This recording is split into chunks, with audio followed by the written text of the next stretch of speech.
Gérer un hôtel n'était pas seulement un travail pour moi, c'était ma vie.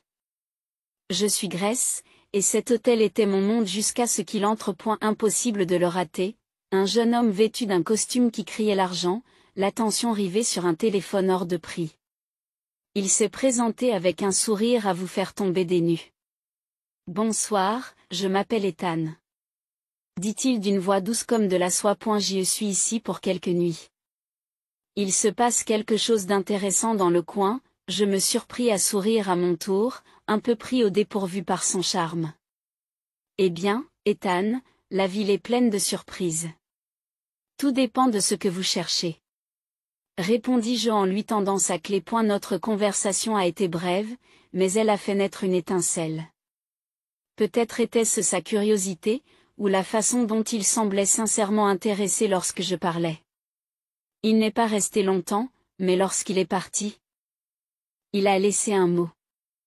J'ai apprécié notre conversation. Voulez-vous continuer à discuter autour d'un dîner? C'est écrit. J'ai hésité, n'ayant pas l'habitude de mêler travail et vie privée. Mais quelque chose en lui m'a attiré. Nous nous sommes retrouvés dans un restaurant local, un endroit confortable où les bavardages et les verres qui s'entrechoquent donnent l'impression d'être dans une bulle à l'écart du monde. Tu connais vraiment cet endroit, n'est-ce pas, Grace, dit-il en souriant alors que nous nous asseyons. J'ai ri, me sentant étrangement à l'aise. Je suppose qu'on peut dire que j'ai eu un peu d'entraînement. Le dîner a filé à toute allure et nous avons parlé de tout et de rien. Il était un livre ouvert, ou du moins c'est ce qu'il semblait, partageant les récits de ses voyages et de ses investissements. Lorsque la conversation s'est portée sur moi, je me suis ouverte plus que d'habitude. Je lui ai parlé de la perte de mes parents. Du fait qu'il n'y avait plus que Mia et moi contre le monde depuis l'âge de 21 ans. C'est un lourd fardeau à porter, Grace. Tu dois être incroyablement forte. Et elle a dit, ses yeux reflétant un mélange d'admiration et de quelque chose d'autre que je n'arrivais pas à situer. J'ai haussé les épaules, balayant le compliment. Nous jouons tous le jeu qui nous est donné, n'est-ce pas? Mia a été ma priorité. Nos parents nous ont laissé un petit quelque chose, et j'en ai pris soin. Je l'ai fait grandir, petit à petit. Et elle acquiesça, l'air pensif. C'est impressionnant. Tu as la tête sur les épaules. Au fil de la soirée, je me suis rendu compte que je n'avais pas autant ri depuis longtemps. Mais lorsque j'essayais d'en savoir plus sur lui, sur sa famille, il changeait habilement de sujet. Mes parents et moi ne sommes pas du même avis. Disons qu'ils ont leurs idées sur la vie, et moi les miennes. Dit-il, une ombre traversant son visage. Je n'ai pas insisté davantage. Nous avons tous nos histoires? Nos cicatrices. Alors que la soirée touchait à sa fin, je me suis surprise à ne pas vouloir qu'elle se termine. Et il y avait quelque chose chez Ethan, quelque chose qui me faisait me sentir vivante comme je ne l'avais pas été depuis des années. Ma vie avec Ethan ressemblait à un tourbillon, chaque jour étant une nouvelle aventure, chaque moment passé ensemble étant rempli de rires et de rêves d'avenir. Il avait cette façon de rendre l'ordinaire extraordinaire, de transformer de simples dîners en soirées inoubliables. Ethan, je n'arrive toujours pas à croire que tout va si vite. C'est ce que je lui ai dit un soir, alors que nous étions assis dans notre petit café préféré, celui aux lumières tamisées et au coin douillet. Et elle a traversé la table et pris ma main dans la sienne. Grace, quand quelque chose te semble juste, pourquoi attendre? Je n'ai jamais été sûr de rien dans ma vie. Il répondit, ses yeux fixant les miens avec une intensité qui me fit frissonner. Je sais. C'est juste que tout arrive si vite. C'est beaucoup à assimiler. J'avoue, sentant un tourbillon d'émotions s'emparer de moi. Il a serré ma main doucement. Je comprends, mais fais-moi confiance, Grace. Je suis ici pour le long terme. Je veux construire une vie avec toi, un avenir. Et je veux commencer par faire de notre mariage le jour le plus mémorable de notre vie. Et la façon dont il a parlé de notre mariage, avec tant de passion et de certitude, il était difficile de ne pas se laisser emporter par sa vision. Il m'a dépeint une journée si somptueuse et si belle que j'en ai eu le souffle coupé. Imagine-le, Grace. Une cérémonie que personne n'oubliera, une célébration de notre amour. Ce sera parfait. Dit-il, la voix remplie d'excitation. Et la lune de miel? Tu as parlé de l'hôtel le plus cher du monde? Demandai-je, avec un mélange de curiosité et d'appréhension dans la voix. Son sourire s'est élargi. Oui, tout cela fait partie du plan. Mais j'ai besoin que tu me fasses confiance. Que tu t'endormes avec moi. Tes économies pour le mariage, mes fonds pour la lune de miel et notre future maison. Ensemble, nous ferons de ce projet une réalité. J'ai hésité, la partie pratique de mon être me poussant à la prudence. Mais en regardant ses yeux, pleins d'amour et de promesses, je me suis surprise à acquiescer. D'accord, Ethan. Faisons-le. Faisons de ce mariage un jour inoubliable. À eu fil des semaines, les préparatifs du mariage ont pris une ampleur considérable. Ethan était un homme d'action, s'occupant de chaque détail, s'assurant que notre journée ne serait rien de moins que spectaculaire. En le regardant, si plein de vie et de détermination, je n'ai pas pu m'empêcher de tomber encore plus amoureuse. Ethan, tu es incroyable. La façon dont tu gères tout, c'est... Je ne sais pas comment te remercier.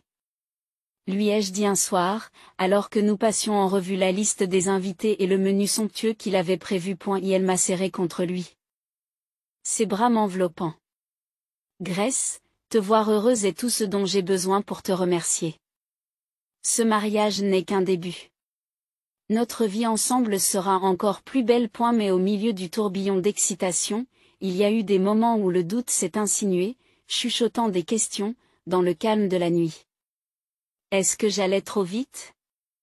Étais-je en train de me laisser emporter par le romantisme de tout cela? Chaque fois que ces pensées faisaient surface, les assurances d'Ethan étaient là pour les chasser. Ces mots, ces promesses, étaient mon ancre, me tenant fermement dans la tempête de l'incertitude. Les préparatifs du mariage occupaient mes journées, mais au milieu du tourbillon des dégustations de gâteaux et des sélections de fleurs, je savais que j'avais besoin de Mia, ma sœur, ma confidente, à mes côtés. Depuis la mort de nos parents, c'était nous contre le monde, et son avis comptait beaucoup pour moi, surtout en ce moment. Je l'ai appelée, en espérant qu'elle pourrait s'éclipser du café où elle travaillait. Et, Mia, tu crois que tu peux laisser tomber les tabliers et les odeurs de café pour un peu d'outillage et de satin aujourd'hui? J'ai plaisanté à moitié, ma voix étant teintée d'espoir. Le rire de Mia est passé par le téléphone, léger et familier. Pour toi, Frangine, j'échangerai les taches de café contre des traînes de mariée n'importe quand.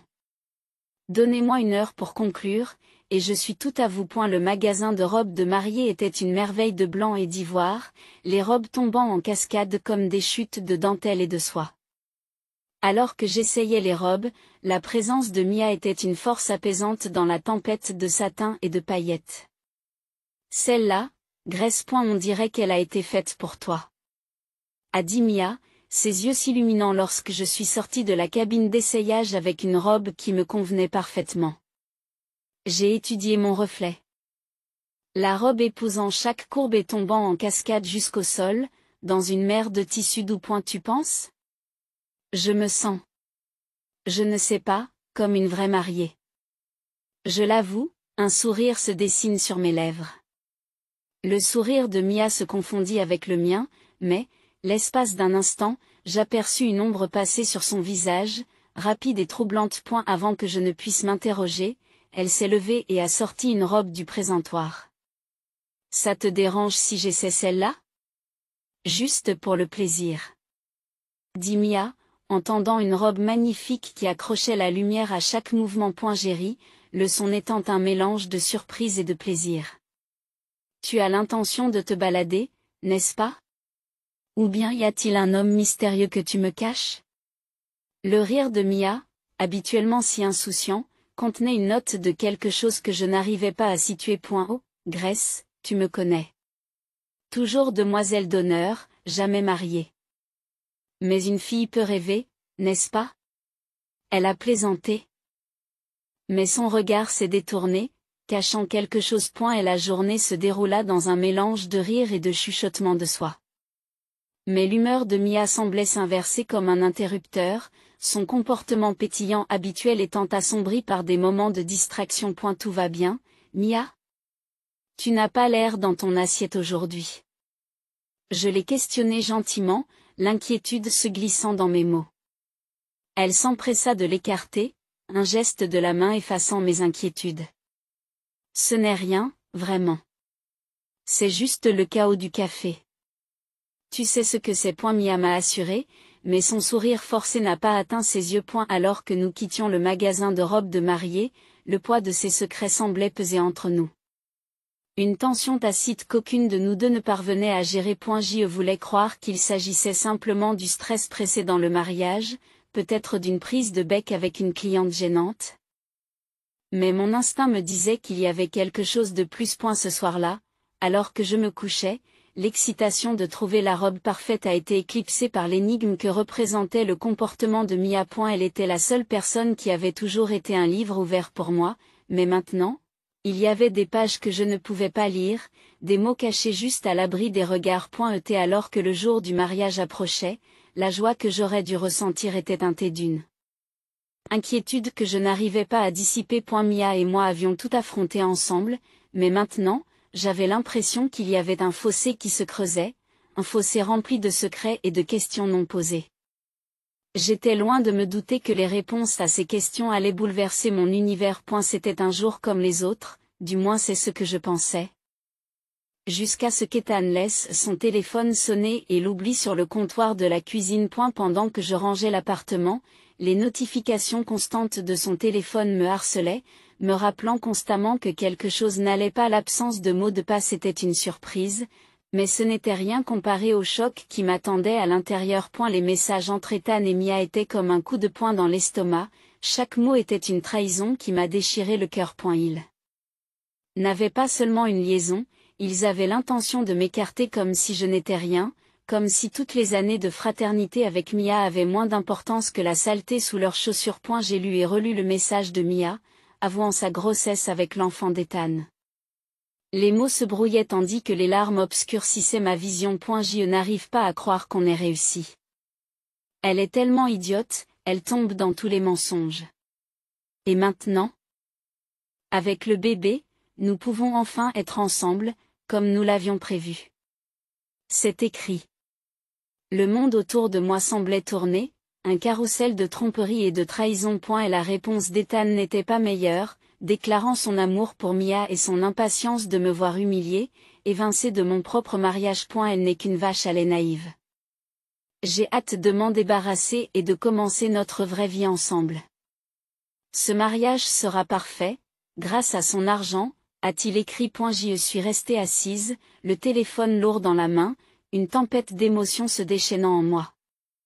La trahison, la colère, l'incrédulité, tout cela se battait pour dominer, mais par-dessus tout, une froide détermination commençait à prendre racine. Ils pensaient pouvoir m'utiliser, me jeter comme un vieux jouet.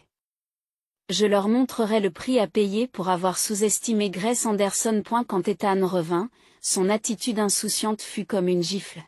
« Eh, bébé, j'ai raté des appels importants ?» demanda-t-il en décrochant son téléphone. J'ai forcé un sourire, mes entrailles se retournant de colère. « Non, juste les trucs habituels. C'est une journée chargée ?» répondis-je, la voix posée, malgré le trouble qui m'habitait. Il afficha son sourire charmeur, celui dont je savais maintenant qu'il n'était qu'un masque. Comme toujours. Mais rien n'est plus important que de revenir vers toi. Dit-il en se penchant pour un baiser que je dus me forcer à ne pas repousser. À partir de ce moment, j'ai joué à la perfection le rôle de la fiancée inconsciente. J'ai souri, j'ai acquiescé, j'ai suivi les plans du mariage. Mais en coulisses, je complotais, je préparais ma revanche sur les deux personnes qui m'avaient trahi de la pire façon qui soit. Chaque jour qui passait était une épreuve pour ma volonté, un exercice d'équilibre entre le rôle que je devais jouer et la fureur qui brûlait en moi. Mais je ne les laisserai pas me voir craquer. J'attendrai mon heure, et quand le moment serait venu, ils apprendraient le véritable prix de leur trahison. Alors que je me couchais chaque soir, l'image d'Ethan et de moi comme des visages trompeurs gravés dans mon esprit, je fis un vœu silencieux. Ils paieraient pour ce qu'ils avaient fait, et leur jeu tordu serait leur perte. Je n'étais plus seulement le fiancé éconduit, j'étais l'architecte de leur chute, et ma vengeance serait méticuleuse, calculée, et ô combien 12 les jours qui ont précédé le mariage ont été surréalistes.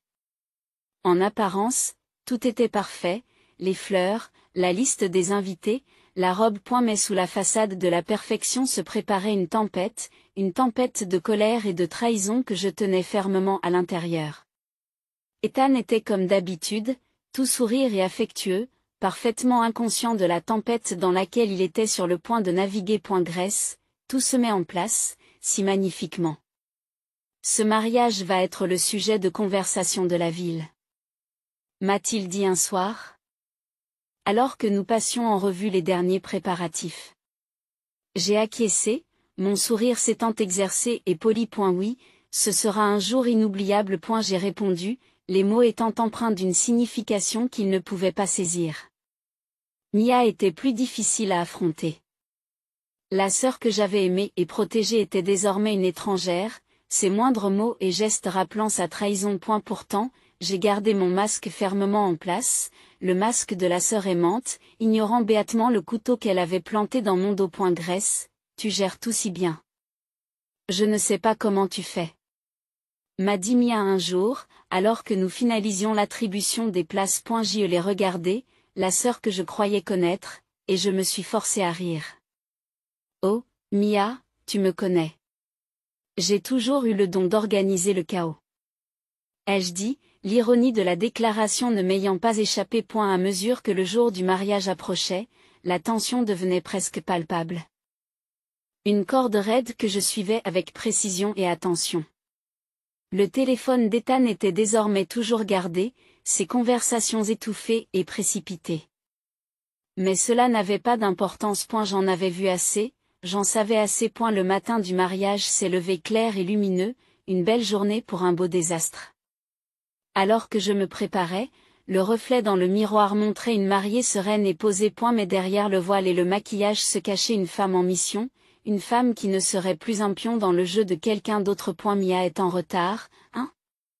Remarqua Ethan en ajustant sa cravate. J'ai croisé son regard dans le miroir, mes yeux ne laissant rien paraître. Oui, mais elle sera là. Je ne manquerai ça pour rien au monde. Je répondis, le double sens étant clair dans ma voix. Et elle acquiesça, inconscient de ce qui se passait. Elle a toujours été un peu imprévisible. Mais aujourd'hui, il s'agit de nous. Grace. Notre nouveau départ. Je me suis retourné pour lui faire face, mon sourire étant un chef-d'œuvre de sang-froid. Oui, Ethan. Un nouveau départ en effet. Ai-je dit, mon cœur s'envolant pour ce qui était sur le point de se produire. Tandis que je descendais l'allée, les yeux de mes amis et de ma famille rivés sur moi, j'ai su que c'était le bon moment. Le calme avant la tempête était passé, et les contes allaient commencer. Les vœux attendaient, les invités regardaient et le décor était planté. Il était temps que la vérité s'effondre et que le vrai spectacle commence. Debout à côté d'Ethan, devant le prêtre, mon cœur était un mélange d'espoir et de trépidation. Les mots des vœux flottaient dans l'air, une promesse d'éternité qui était sur le point d'être brisée de la manière la plus brutale qui soit. Les invités, inconscients de la tempête qui allait éclater, nous regardaient avec des sourires et des yeux pleins de larmes. C'est alors que l'inimaginable s'est produit. Mia, vêtue d'une robe de mariée qui reflétait la mienne, a descendu l'allée en trombe. Ses yeux se sont fixés sur les miens, non pas avec un amour fraternel, mais avec une détermination froide qui m'a glacé jusqu'aux os. Écarte-toi, Grace. C'est moi qui mérite d'être ici. Ethan même, et l'enfant que je portais le sien. Déclara Mia, sa voix tranchant le silence stupéfait. Et la salle s'est mise à chuchoter et à halter, les invités se tournant les uns vers les autres dans la confusion et l'incrédulité. Ethan, au lieu de montrer le moindre signe de choc ou de remords, laissa échapper un rire franc, ses vraies couleurs transparaissant à travers la façade polie. Bien dit, Mia. Grace, tu as été une bonne hôtesse, mais ton rôle s'arrête là. Pourquoi ne rejoindriez-vous pas le public? C'est le moment pour Mia. Ethan a raillé, ces paroles dégoulinant de moquerie et de mépris. L'audace de leur trahison, si publique et si cruelle, a provoqué une onde de choc dans la foule. Mais lorsque la réalité de la situation s'est imposée, ma réaction a surpris tout le monde, y compris moi-même. J'ai regardé Ethan, puis Mia, et j'ai souri. Bien sûr, pourquoi pas? Je ne voudrais pas manquer le spectacle. Après tout, c'est moi qui ai payé. J'ai dit cela d'une voix calme qui ne trahissait rien de l'agitation qui régnait en moi. Mia et Ethan échangèrent un regard confus, ne s'attendant manifestement pas à une réponse aussi posée. Les invités, eux aussi, étaient déconcertés, leurs yeux passant de l'un à l'autre, essayant de comprendre la scène surréaliste qui se déroulait devant eux. Alors que je prenais gracieusement place parmi les invités, la tête haute, les chuchotements se sont amplifiés. Qu'est-ce qu'elle prépare? Va-t-elle vraiment laisser faire? Les questions bourdonnaient dans la salle, comme un essaim d'abeilles, mais je restais sereine, une statue au milieu du chaos. Ethan et Mia, qui se tenaient maintenant ensemble devant l'autel, semblaient troublés. Mon attitude calme les avait déconcertés, leur plan visant à m'humilier et à m'écarter ne s'étant pas déroulé comme ils l'avaient prévu. À quoi tu joues, Grace? Pourquoi es-tu si calme? Demanda Ethan, sa voix mêlant curiosité et inquiétude. J'ai croisé son regard, mon sourire ne s'est jamais démenti. Je ne joue pas, Ethan. Je profite juste des fruits de mon travail. Je vous en prie, continuez. J'ai hâte de voir ce que cela va donner. Répondis-je, mes mots étant un poignard recouvert de velours. Et la cérémonie reprit, mais l'atmosphère avait changé. Les invités observaient la scène avec un mélange de choc et d'anticipation, ne sachant pas s'ils assistaient à un mariage ou au prélude d'un dénouement dramatique. Lorsque Mia et Ethan ont échangé leurs vœux, les mots semblaient creux, une moquerie de la promesse sacrée qu'ils étaient censés représenter. Alors que j'étais assis là, entouré d'amis et de membres de ma famille qui avaient du mal à comprendre le spectacle, je savais que ce n'était que le début. Le vrai spectacle était encore à venir, et Mia et Ethan, dans leur arrogance et leur tromperie, venaient de s'assurer des places au premier rang pour leur propre chute. Alors que le prêtre demande si quelqu'un s'y oppose, les portes s'ouvrent. Une femme, plus âgée et plus usée que les deux Ethan, entra en trombe, les yeux brillants de fureur. Arrêtez ce mariage tout de suite, exigea-t-elle, sa voix tranchant le silence comme un couteau. Le visage d'Ethan devint cendreux, ses yeux s'écarquillèrent sous le choc. Catherine? Qu'est-ce que tu fais ici? Balbutie-t-il, le masque du parfait marié s'évanouissant. Catherine, l'épouse légale d'Ethan, comme je l'avais découvert, s'est approchée de l'autel. Je suis ici pour t'empêcher de te ridiculiser encore plus et de ridiculiser ces gens. Grace, tu mérites de connaître la vérité, dit-elle en se tournant vers moi avec un regard compatissant. Les invités murmuraient entre eux, le scandale qui se déroulait devant eux étant plus captivant que n'importe quel feuilleton. Mia se serre l'estomac, son visage est un masque de choc et de peur. Catherine poursuit, d'une voix ferme et claire. Ethan est un menteur et un tricheur. Il est endetté jusqu'au cou, ses investissements ont échoué et il s'est servi de vous tous pour se sortir de son trou. Et Mia, pauvre fille, tu n'es qu'un pion de plus dans son JEU. Et la salle s'emballe, les invités se lèvent de leur siège, les chuchotements s'amplifient. Ethan essaya de parler, mais ses mots furent noyés dans le tumulte. Je me suis levé, le cœur battant, mais la voix ferme. Il y a plus, annonçai-je, faisant taire la salle. J'ai engagé un détective privé après avoir découvert la liaison entre Ethan et Mia. Non seulement Ethan est déjà marié et croule sous les dettes, mais il cache aussi une fille. Une enfant qu'il n'a jamais entretenue. Le visage de Mia se décompose, la réalité de sa situation s'effondre autour d'elle. Ethan, est-ce vrai? Dis-moi qu'elle ment, supplie-t-elle, la voix brisée. Ethan, pâle et vaincu, n'a plus de mots. Ses mensonges, sa tromperie, tout cela était étalé au grand jour. Mais le coup de grâce est encore à venir. Alors que les invités digéraient les révélations, les parents d'Ethan, deux figures sévères et imposantes, sont entrés dans la pièce. Je leur avais tendu la main, je leur avais tout dit. Et maintenant, Ils étaient là pour confronter le fils qui avait jeté l'opprobre sur leur nom. Le père d'Ethan, un homme peu loquace, a parlé d'une voix qui résonnait de déception et de colère. Ethan, tu n'es pas mon fils. Tes actions d'aujourd'hui et d'hier ont montré ton véritable caractère. Tu es exclu de notre famille et de notre fortune. Alors que la pièce s'installait dans un silence inquiet, j'ai regardé Ethan.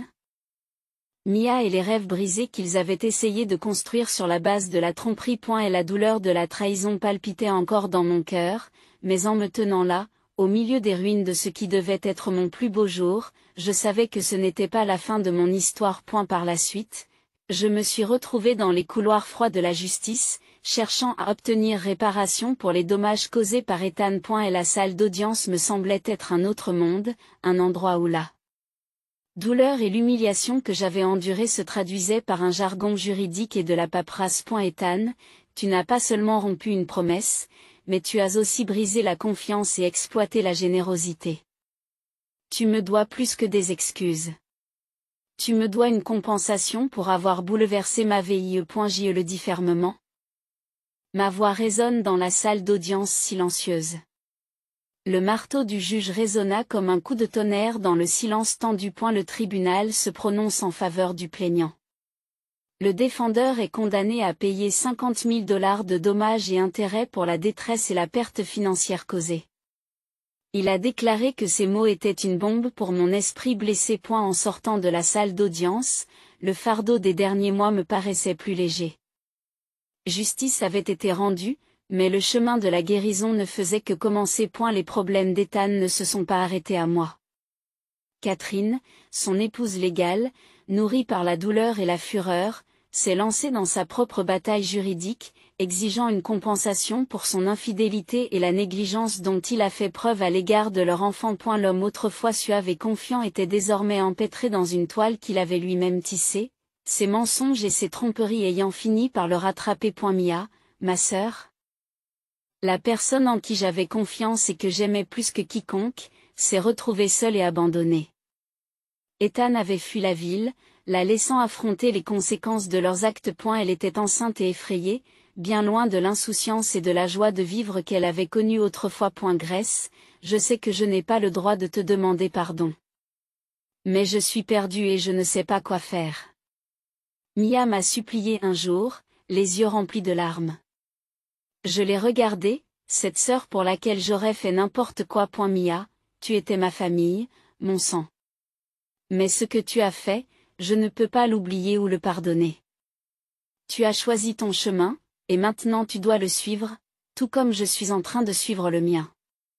La distance entre nous était plus que physique. C'était un gouffre rempli de trahison et de blessures, trop large et trop profond pour être comblé à nouveau. Et la vie a avancé. Mais les cicatrices de ces mois tumultueux sont restées. Je me suis attachée à reconstruire ma vie, à trouver la paix dans les choses simples. J'avais aimé et perdu, j'avais fait confiance et j'avais été trahi, mais à travers tout cela, j'avais survécu. En repensant à tout ce qui s'était passé, j'ai réalisé que le voyage le plus important était celui que je faisais en moi-même. Un voyage de guérison, de redécouverte de ma force et d'apprentissage de la confiance et de l'amour.